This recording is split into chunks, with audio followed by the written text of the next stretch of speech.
Hello, welcome to Birthright month, and let's talk about the Rjurik Highlands, a regional supplement for Birthright, a setting for Advanced Dungeons and Dragons. I've done the core box set of this before, I've reviewed it before, and I'm going to be reviewing 3 or 4 products this month, hopefully, or maybe just splitting into October from the setting. And the first is a regional setting book, which has a few things involved. I don't have the box for Rjurik Highlands. I have the box for the other 2 regional ones that have boxes, but annoyingly I don't for this one. But this is the one I thought I'd choose. I could have also done Cities of the Sun, which was the first regional expansion, but this one, Rjurik is a kind of quite, has a quite distinct feel and a very different setting, kind of locale to Anure, which is the setting you get in the core box set, which is kind of Arthurian, Carolingian Western Europe. This is Viking themed. This is Scandinavia. I will also be doing a couple of adventures and as different reviews, and I will be doing a selection of the Player's Secrets books as a single review. I may come back to do another regional supplement, probably Cities of the Sun, which came out before this technically. This was 96. Birthright has a funny kind of timing because it comes out 95, I think, and runs through to 99, but is very much one of those caught up in the TSR bankruptcy, Wizards takeover, everything gets paused because it's still a live setting at that point. It's still got products kind of planned and coming out. Lots of stuff did come out for it. There are 4 regional supplements. 3 of them in box sets, 1 just as a book with a map. There's this one, there's Cities of the Sun, which is the southeastern sort of Arabian Nights themed area. There's Warriors of the Tribes of the Endless Wastes, possibly, which is Slavic, and there is Havens of the Great Bay, which is Germanic traders, Hanseatic traders. This one, Rjurik Highlands, has a book. It's got 6 of these kind of cardstock things with text on the back. It has a map in the Birthright style. I think I've got it the right way up there. An annoying thing for the Birthright maps, it's a bit better with Al-Qadim, but the maps aren't all identical in scale, or the regional maps don't all completely match. I think it's particularly that the northeastern Voss one doesn't, but I think maybe one other doesn't as well. There's also war cards, which are in my war card folder, and don't really need extra talking about. If you want my thoughts about the war card system, look at my review of the original box set. And so yeah, we'll just talk through stuff. This is 96 pages, so you're talking about with these, you're talking about just over 100 pages of supplement. You get, this is all nicely put together. There's art on every page of a generic style, as in it repeats. There's a few different pieces of art. I think there's 3, 4, 5. Yeah, I think there's 6 pieces of art which are then repeated pretty much, or something like that. There might be slightly more than that, in fact. But they're very beautiful. It does mean if you've got a PDF, you're going to have trouble printing it, basically, if you've got a PDF from DM's Guild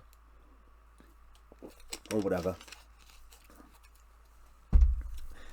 It is split into, I think, 5 main sections. After the intro, there's the Rjurik people, the Rjurik lands, personalities, new rules, and an adventure.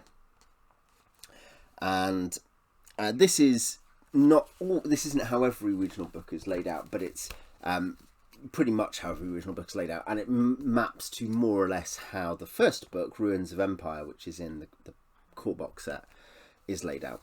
I think by the last couple there aren't adventures, is maybe the difference. The people section is the people section is just the history of the Rjurik people, this kind of Viking group who mostly lots of them followed one of the gods who died at Mount Dysmere, who sacrificed herself Rainier, and now they follow Eric, her successor. Much like the rest of Cyrilia, which is the continent, lots of leaders and lots of major personages are blooded. They've got magical blood abilities, largely inheritable, sometimes stealable or adoptable, grantable. And so you're just hearing about a sort of these are the Viking people, this is how they dealt with other people in history, this is how their economy works. A big dynamic is that you've got urbanized Rjurik, particularly on the western shore and in cities, and then you have nomadic Rjurik, who are, elk herders or hunters or whatever else they might be. And there's increasing tension between these two groups, particularly, not so much the kind of small-holding Rjurik who live on farms, but the urban Rjurik and the tribal warriors don't really get on. There's some demographic stuff I'm not always sure about with that, where it's not clear how the overall population of the Rjurik lands. At points they must be very sparsely held, and you're kind of being told there's this great group of warriors, but it can only be probably about 60, because the population of the tribe is about 200 or 300. Things like that. But yeah, so you've got this long section. The actual history and stuff is all overwritten, as it always is by this point in 2nd edition D&D, and it's never stopped since. Read any 5th edition book and you get the same problem. You've got pages and pages telling you history, which is potentially useful in setting terms. History is not bad, setting information is not bad, contrary to some opinions. But I think it needs to be tersely expressed. And the problem is, this is by, sorry, I should have said this before, this is by Anthony Pryor. Most writers in the mid-90s at TSR were not Pulitzer Prize, Nobel, they weren't Nobel Prize winners. It's all pretty workaday and functionalist. Most of the time, this is more or less random, the conflict between nomads and city folk remains quietly in the background. On occasion, however, when urban and rural Rjurik get together at feasts or mead halls, words are exchanged and fights break out, with each side accusing the other of starting things. What this conflict bodes for the future of the Rjurik is uncertain, but it is unlikely to go away anytime soon. And that's not even the only time that particular sentiment is expressed. It's if it was the only paragraph on the entire situation, it'd be fine, but it's repeated again and again, and it's part of a whole wider section about kingdoms and tribes and how they relate. So you're talking about, in the end, thousands of words. It's a 96-page long book. Thousands of words being used to express background info, which could probably be bullet pointed. What is nice in the first chapter is there are some skaldic legends, bardic legends recounted. The Faithful Skald, the Battle for Dankmar, Foolish Viali, and there might be one more, maybe that's all three. And these are all quite good. These are kind of Norse tales, saga-like tales, and here is the in-character voice works here as a way to, because in-character voices as a way to try to tell you information often grates. The Elminster problem, but you also see it in plenty of, you see it even in Star Wars D6, but you see it in Deadlands, you see it in this is caveats on whether Deadlands works or not, and you see it in World of Darkness. It usually doesn't work, it usually grates in the 90s, and it's basically better that we've moved away from that. But having an in-character story be told in a first-person character way with unreliability involved pretty clearly, I think that's quite entertaining, and that's a lot more evocative than lots of the objective information being recounted in the main sections. They are laid out like that, so you know which is which. Then you get the next section is the Rjurik lands, and this is the more or less the kingdom list, which is what you get in Ruins of Anuri, and it's where you, the DM, to start with, find out about kingdoms, and I think it is DM facing, really. It's something interesting with player secrets books. They become player facing, or they are player facing, despite they obviously are breaking some of the DM confidentiality you expect. But in these books, these are basically DM books where the DM then shares the information they want once a player has picked a kingdom or once the DM has assigned a kingdom. Because Birthright is a domain game where players may have kingdoms assigned to them or may have at least provinces. They don't have to, but that is common. It's the default. So yeah, for instance, you'll have a section. This is a sub-region, the Tailshore, and then you'll get. This is actually a shorter than usual one for this kind of kingdom, the Siren's Realm, who is an Ornshay. She is a sort of kind of a monstrous blooded creature who's got particular special powers via being what they are. The Siren actually isn't evil, she's neutral. She's rare for an Ornshay being neutral. and yeah, you are referred to a different book for some more information on her. That occasionally happens in the later books, that you're told, for Orn Shalem particularly, that you go to Blood Enemies, which is a different book. So yeah, you've got these ones. You've got the Siren's Realm, which is, as it says, not available for PCs. It's meant to be if you're doing a regional conflict, if you've got regional domain play, the Siren is not necessarily an antagonist, maybe an ally even, because of her peculiar rare status, which I like. There's also a Black Bolt thing going on, that she basically can't speak to people. But yes, it is something where that's a DM's tool. On the other hand, you have Halskarpa, which is this slightly chaotic realm, quite strong, fairly large army, and lots of provinces, but very disrupted, disorderly. Uvik, which is a bandit realm, which is, as it says, NPC domain. Again, it's an antagonist realm. Stjordvik, again recommended. That one's a bit smaller army.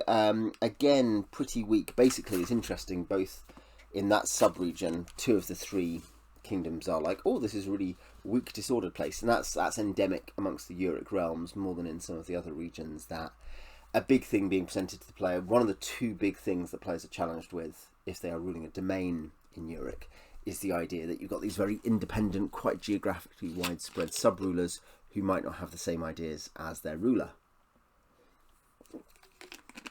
That, of course, comes up elsewhere, but is particularly strong in this region. Svinnik, typical Rjurik nation, with tensions between nomads and city dwellers.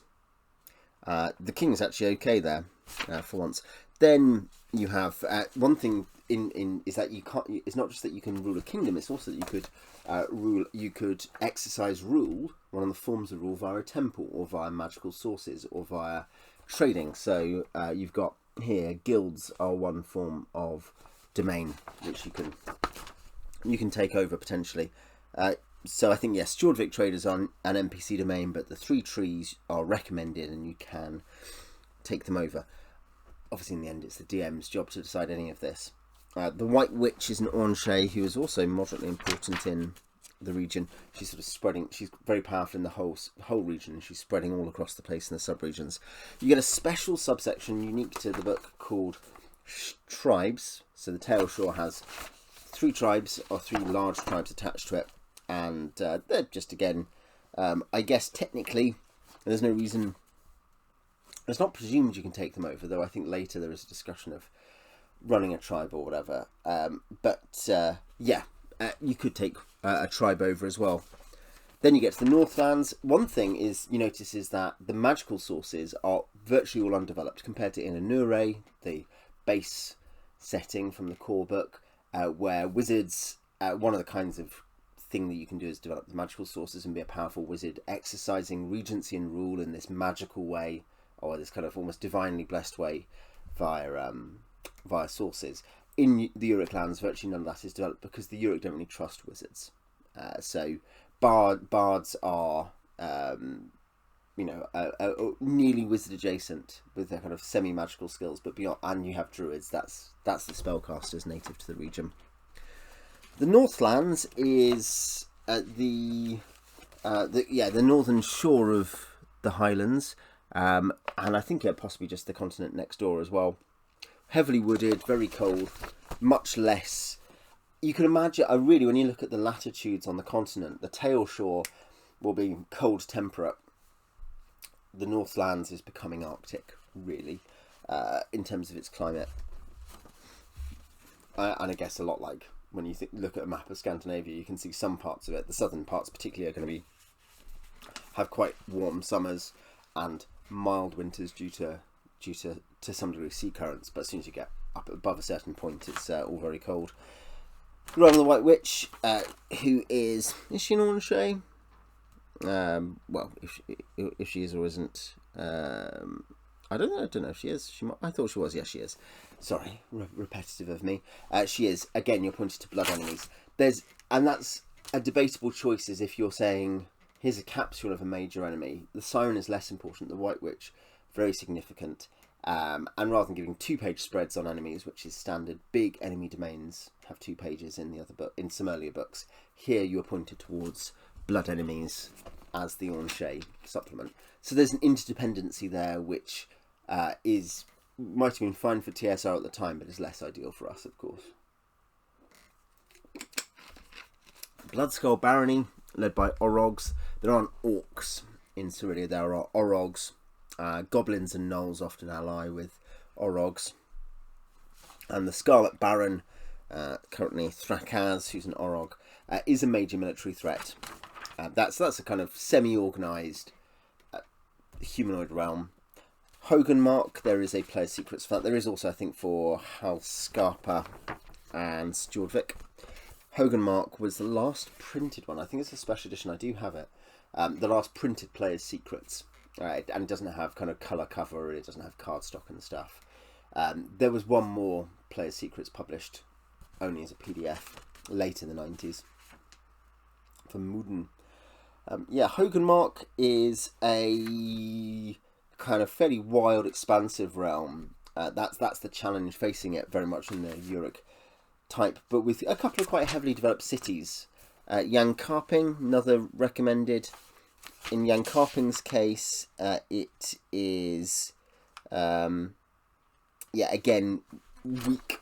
Well, initially weak ruler, who you presumably replaced, but weak ruler with weak rule over Jarls. So that's, I think, 3 kingdoms along those lines, and a couple of others which are more big on the tension between nomads and city folk. Then there are 7 Northland tribes. So the Northlands is really where the tribes go. Lots of tribes, some of which are good, some of which are evil. You do get some which are allied with the White Witch, and there's something Tolkienian there, isn't there, about the men of the East, etc. These idea, the idea, and in fact some that have to coexist between both. I think there's one example, the Halskorik, who are basically a neutral tribe, who their winter province is in Hoganmark and their summer province is in the realm of the White Witch, so they kind of have to bridge the gap a bit. Then there's one domain for that, which is the quite powerful temple, the Emerald Spiral, which is recommended. The two temples of Eric, one is more traditional, the Emerald Spiral, one is more modern and city friendly, the Oaken Grove of Eric. And so there's a thing there where you could make that the centre of a campaign. This is one thing, is that especially there's no reason a priori, especially given it's just an adventuring world, that everyone has to have a domain. And the idea that one person has a domain and that domain be a temple, you can say, and they're a druid, therefore you can see some possible value in that, and the tension between those. It's still relying on a very simple trope, isn't it? That the Rjurik Highlands has these 2 tropes, basically, as I've said. Then the third final region is the Wildlands. Geographically, the Highlands are quite big when you look at them on the world map of Cyrilia. In terms of regions and domains, there are fewer than in Anuri, which is not massively bigger. It's more common in the Highlands to have a lot of very underpopulated, underdeveloped provinces, loosely, whether they're in a kingdom or in a kind of demi-kingdom like the Giant Downs, which I'll touch on momentarily. You get more of that where you're like, oh, okay, so this is just geographically vast and largely waste, apart from on the coast, really, the western coast. The Giant Downs is, it says status usable by DM, see below. It doesn't say a DM domain or anything. A particular point is that it could be used by the DM or by player characters, and if it's by player characters, it says really it would be a whole campaign to develop this very wild place with very small numbers of settlers, and with the local law controlled by something called the Watch. Well, some of the local law controlled by the Watch. And this actually led to one of the more interesting adventures, which I will review, which is called King of the Giant Downs, I think.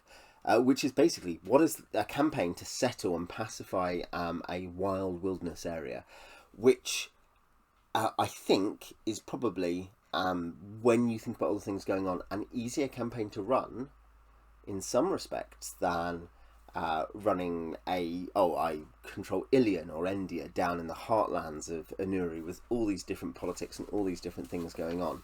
Having a much sparser map with some more existential issues for the kingdom is, and I think it's an exciting idea too, it's probably an easier start.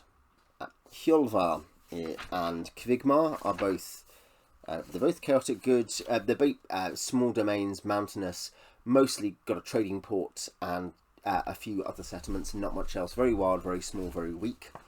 So for them, to be fair, that's what the trope where things are geographically spread. It's not so much that they have weak control over Jarls, but it's that a subversion of that they just have weak control over the land because there's so much of it and there's so few of them. The same with the Giant Downs.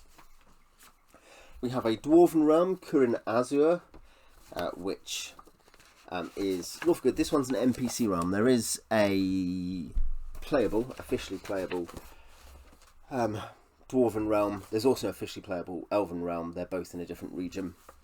And a playable Halfling realm in the Brecht region. But yet here they are a somewhat under siege, highly organised Dwarven realm. And they're fairly open to alliance and looking around and finding allies against their many enemies. On the other hand, Luabrich, or Luabrach, the Elven realm, not playable, is very xenophobic, still has a kind of pretty active wild hunt who might just attack you if you're in their realms. Don't like allies, don't accept allies. There's a really interesting thing here though, which is that there is there's a powerful magical item that the ruler, the Great Mistress, or Grand Mistress, Ladra, or Lathra, has, which are called the... be nice to know. Yeah, the 12 Gems of Arborea, of which 3 are missing. And that means she's not as powerful as she would be, and so she can't do everything to save her realm, even though she wants to. And so it's touched upon in something I'll get to, but the idea that you could maybe build alliances with them via that, or at least that those are a very powerful kind of minor artifact level almost items. I guess the individual ones aren't, but the whole thing would be. Urgazai is an evil goblinoid realm, quite large, not heavily populated. Again, that's an NPC realm, just as an antagonist realm. So the wildlands, I think the Giant Downs really interesting. I think the fact that there's not many domains and they are very much all 3 of them like living on the edge type domains. There is potentially a weakness there in terms. Basically, I think the problems Rjurik realms face are not monotonous. There are 2 or 2.5. They are literally duotonous, but there is a risk that you're going to end up, if you spend a lot of time in the region without, and you're just doing it as the kind of political game and the conquest, the domain level stuff, you may end up feeling like the problems boil down very quickly to just a couple of things. And I think the Wildlands are most obviously not guilty of that, because actually the Giant Downs is great particularly, but they're most obviously vulnerable to that. You also mentioned the other Wildlands include the Thalasian colonies, which I'll get up on the map, which I think is just shown on the map. Yes.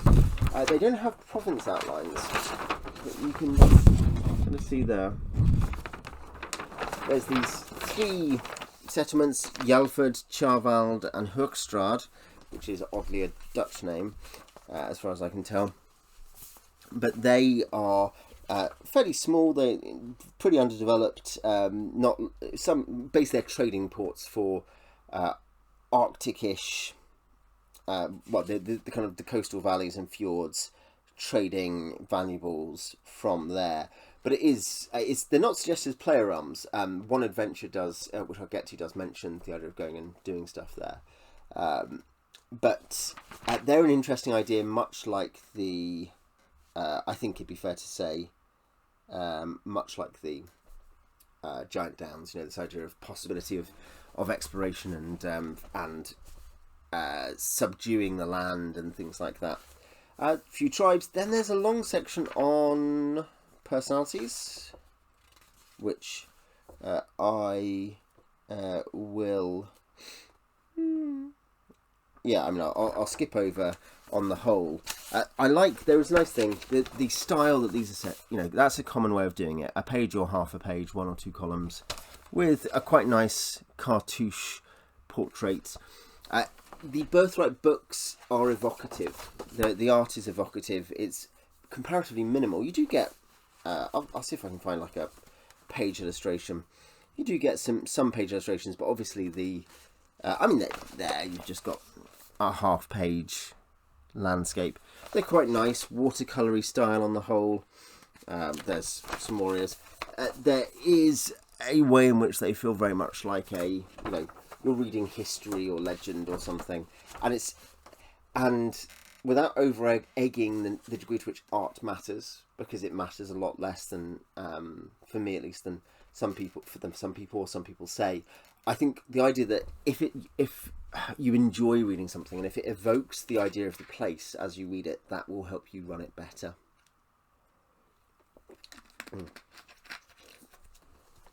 So yeah, you have a couple of House Scarpins. You've got the King of Uvik. You've got a human wizard. You've got another Jarl from Stjordvik. You've got the Bloodskull Baron.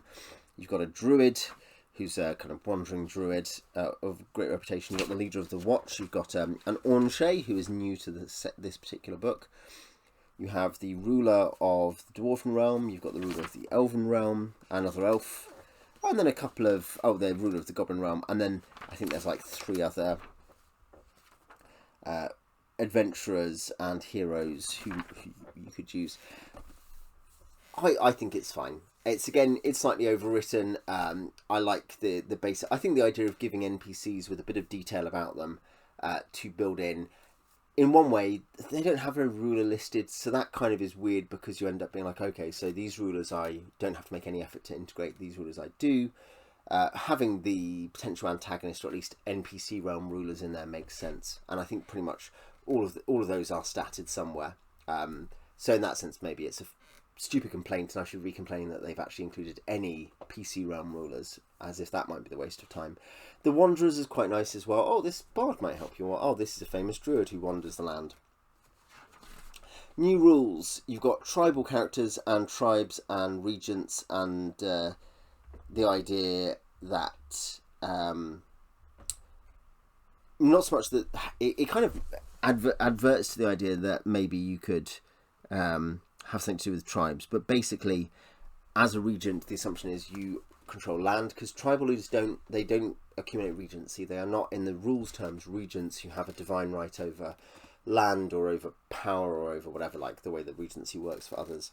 But the assumption is if you are a regent, in the technical sense, you might be affected by random events to do with them. And that's good. And there is a good example of how this could work out in a different context later on in the book.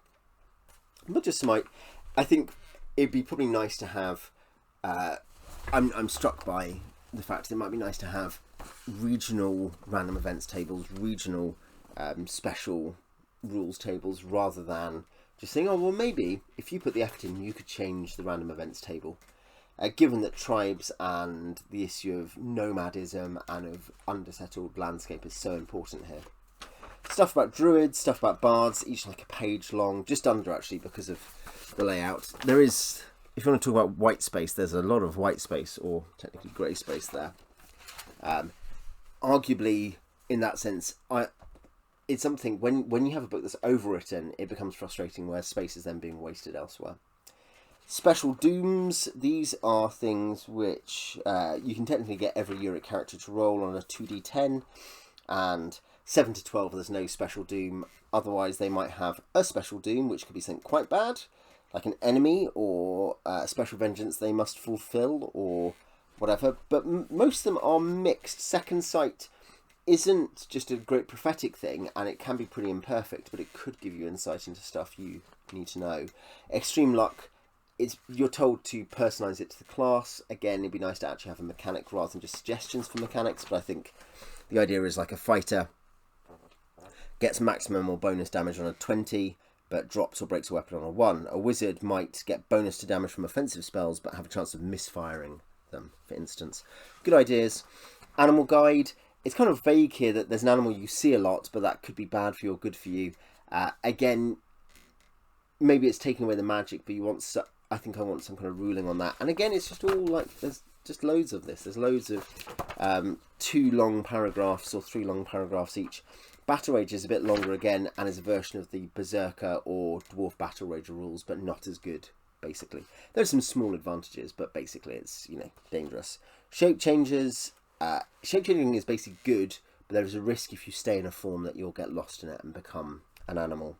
And True Fate is the idea that you are destined perhaps for some terrible doom, but you will survive to that, and that there's a great destiny ahead of you, for good or bad. Stuff about recruiting warriors, stuff about war cards. There's some special rules to some degree for some of the war cards, and then we get to the adventure, the final major section of the book, Njálgrim's Doom. Now, a problem for Birthright adventures, and I thought this somewhat about the core adventure, is, and well, one thing is, a couple of the adventure books, you can tell that there's no desire to make a Birthright adventure. It's just an adventure, not necessarily a very good one. It's set in Cerelia. Cerelia is a good setting for vanilla-ish fantasy, so fair enough. But yeah, you can tell that they struggled at points to get what would make a good generic Birthright adventure. And the problem is partly because if you're saying, oh, this is for people who rule kingdoms, but also adventure, because part of the job is that they are great adventurers who will solve the Avengers level threats, basically. Any adventure you make has to be adaptable across several realms, and has to have some sense of, it has to be special and exciting and relevant to all kinds of rulers if you want to use it. And of course it's fine to say some rulers won't use it, won't suit this adventure. But it is a problem for the line, and you see that solved in different ways in Giant Downs, the book, which is, the adventure is a campaign where you settle the Giant Downs, and you see it in Heroes of the Sword Kings, or Heroes of the Sword, Legends of the Hero Kings, sorry. Legends of the Hero Kings, which is, these are mini adventures crafted in response to stuff on the random event table, and this is ways you could do this kind of random event, and this is how this adventure can match these multiple random events, in fact. In these books, I think the first one, there's a kind of, okay, so this would kind of suit this region of Anuri, but you can adapt it. Basically, this is something where you need to have a background border tension already, and then you just put in a minor noble. And that's typical, is that you have something where, with a bit of work, you're meant to be able to make it fit in different places, but often this sacrifices specificity. That adventure in Realms of is it in Ruins of Empire, but in the Birthright box is okay. I don't know what I said in the previous review, but basically it's okay. Njálgrim's Doom is nearly more than okay. It is still, whoops, just dropping that.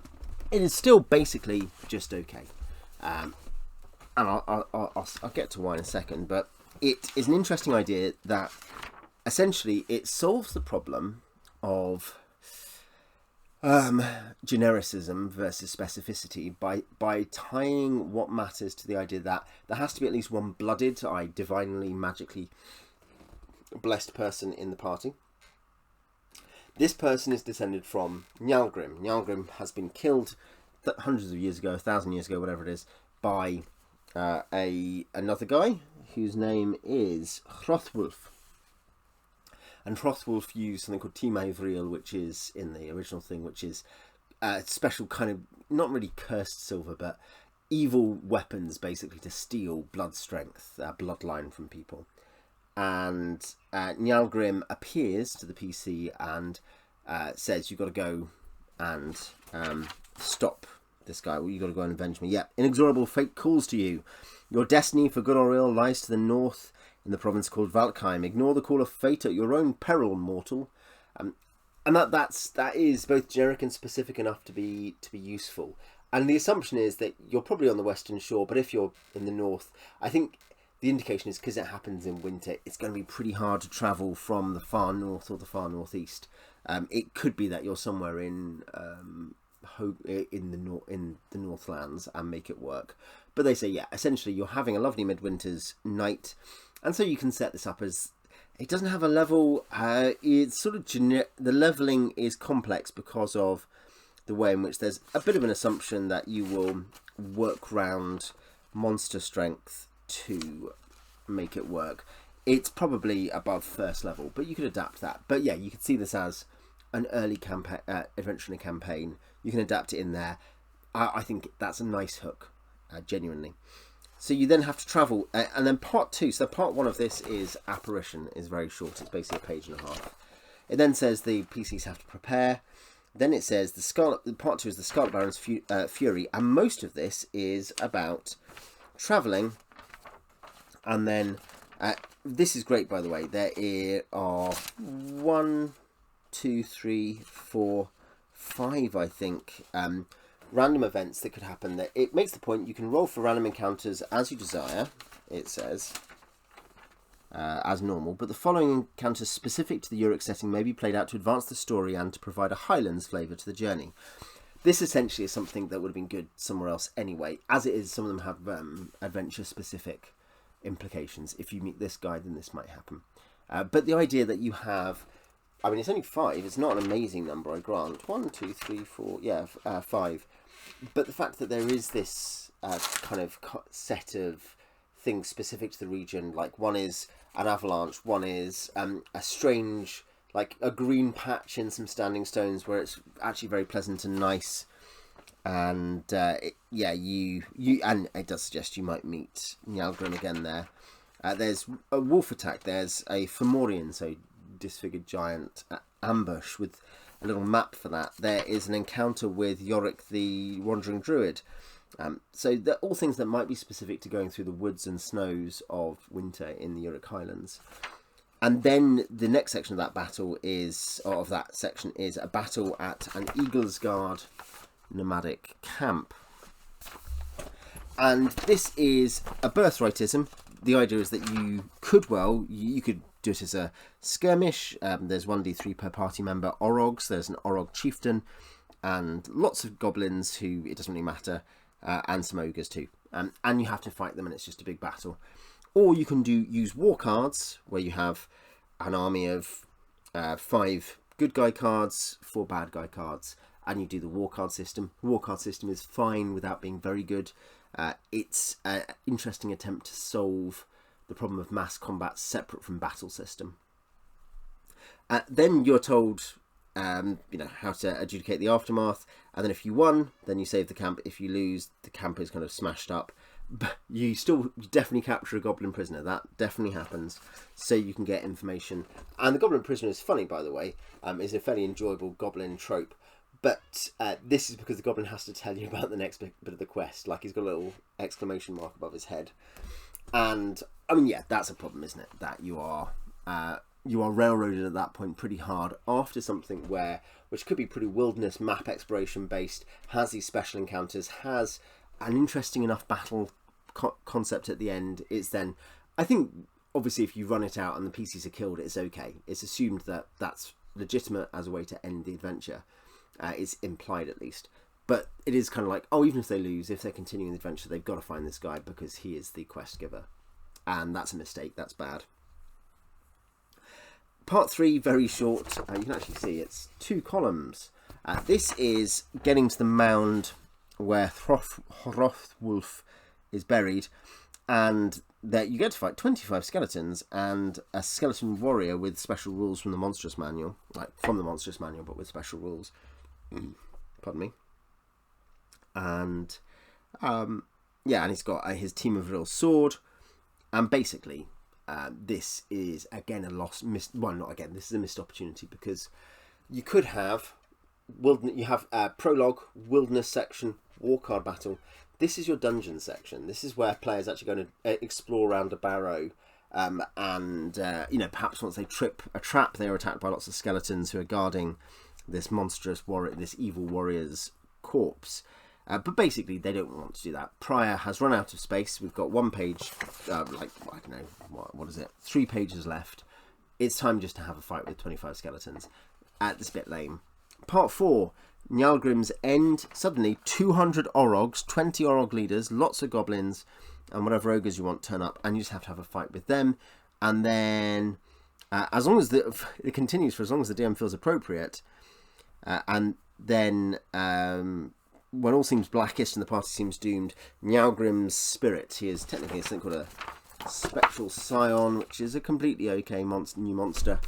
He pops up and he saves the day, and he goes and slays the Orog leader, and they all run away. And then there's an epilogue where mostly it just says that you get bonus XP. So you see it starts quite strong, and it has some good concepts, you know, wilderness journey, war cards. Oh, you're at the barrow. But then it turns into 2 more straight stand-up fights. That's bad, it's boring, and it turns from quite a good adventure, or promising adventure, into a mediocre adventure. And that's a shame. The remaining product is this, other than the war cards, the big thing you get other than generic Rjurik ones is you get some regionalised goblin and elf and dwarf cards, you know, for those kingdoms. And you get special units for kingdoms that have special units. That's common across the line. And the special unit just tends to have slightly better stats. Maybe I should play a game of a war card game on this at some point. So you get 6 cards. 3 of them are cities: Aldvik, Viborg, and Vikanger.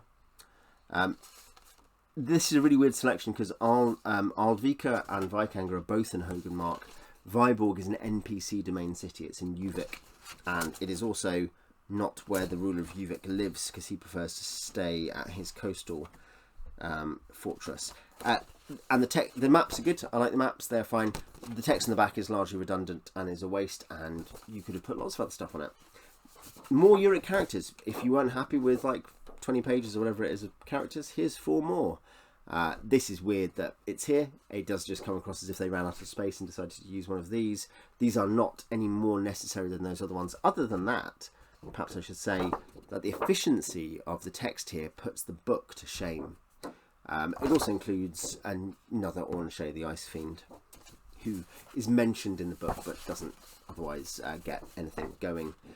Then you've got your typical for the line map, including a player's tracking map of domains. And then you've got a little adventure sheet. This is good. This is a good product. There are 5 adventures plus lots of other adventure seeds. A bard's mission. You have to help a bard get through to Freyla in Hogenmark to warn her of invasion from the Bloodskull Barony again, which is a similar thing that is part of the mission. Well, technically it's a Bloodskull Barony invasion in Njálgrim's Doom that you end up having to be part of a battle against. So you could connect those two, I guess. Gorali, finding out information about the strange new Orangey who's taken over part of the Giant Downs. The Mighty Trees, which is... This is interesting. Einarain and Brecht traders who have got concessions from a rather unscrupulous Jarl and are probably not treating the forest very well in line with the general treatment of by Rjuriks by the Juven, I think they're technically called, of the forest, because they honour Eric, who's a forest god. And so that it's going to create discord. Do you just get rid of the traders? Do you try to create compromise? A new Jarldom, you're invited to those northeastern realms, Hodjolvar and Vigmar, to settle somewhere. Again, like Giant Downs, and like stuff to do with the Thalassian area. The new leader. There is a radical wilderness druid or whatever who's saying, oh yeah, we need to get rid of the cities. Can you prove yourself to them so that you can create peace? Do you need to destroy them? These are all good concepts. In a sense, they're already implied in lots of the stuff in the book. Certainly the new leader and a new Jarldom both are. Mighty Trees is a really interesting concept, and Gorali again kind of generic because it's already there. The Mighty Trees, I think that's a good one, and maybe what a better use of this would be 1 page on... Sorry about the light there. Rather than having 3 adventures on one side, you just have the Mighty Trees on one side. The other side is other adventures, and there are 8 single short paragraph, like 2 sentence or 1 sentence. Adventure seeds, is it that they're sometimes called, rather than outlines. Quarrelling nobles or nomads. You have to settle a feud between influential nomads or nomad tribes or nobles before it spirals into open warfare. As generic as possible. Safeguarding merchants. Druids in danger, more relevant. Gems of Arborea. Again, this is something which maybe the second adventure on this sheet, on these mini adventures, should be the Gems of Arborea. The idea that you could find something which the elves who don't like humans really want. Do you use it as a powerful magic item in its own right, or do you use it for negotiation? A new colony, go and civilize somewhere in the Thalasian colonies. Renegade Jarl, you need to investigate a Jarl. Again, that's pretty generic. Mission to Lurbreg, again, pretty generic in that there are a few of these. You need to go and be diplomats to a difficult realm. And aiding Kuran Azur, again, fairly generic, but involving both demi-human realms, basically, into the wider adventures. There's lots of wasted text. There's lots of wasted text throughout this. This is not atypical of the Birthright line for this, that you have a ton of good ideas. You've got some very nice rule sections. You've got some good domains, generally speaking. Even here, where I think there are maybe too few ways for a domain to exist, even here the basic domain ideas are good, but you get a very high use of word count to get there, and in some cases, as I say, with the choices of city and stuff, you end up thinking, did they know what product they were actually making, what the thing they had written was? Like, it almost seems random why things get picked. On the whole, as a relatively representative of the 4 region books, it's good, it's worthwhile. If you want to run something with a sort of wildernessy, Viking-y feel, it's indispensable, and it has, along with King of the Giant Downs, put them together, you've got a great regional setting with some great ideas for running that. And I think there's some sections, like the first half of the adventure is very strong.